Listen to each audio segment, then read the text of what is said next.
से माधु चूए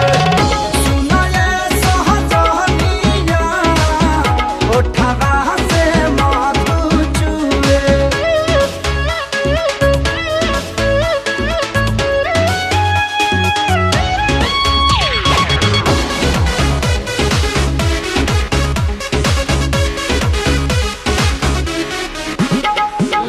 लगता घाम देह खोजे आराम राजा मांगे जबनिया इछाया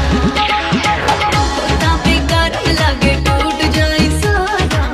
हमरो भी मन बिछलाता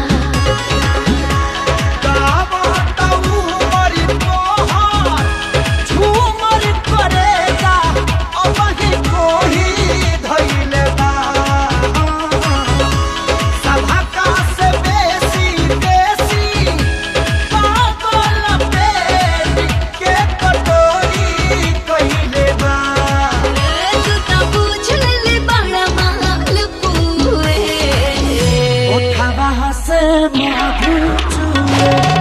सुना ये सहजनिया ओठवा से माधु चूए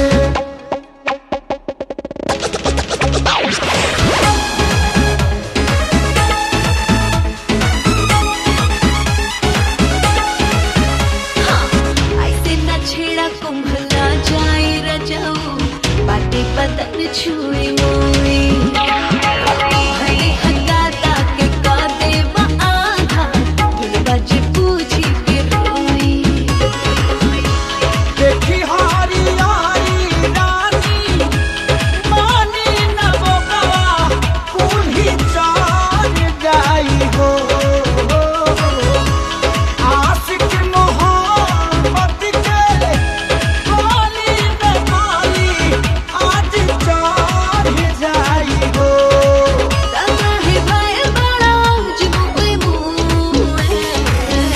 ओठवा से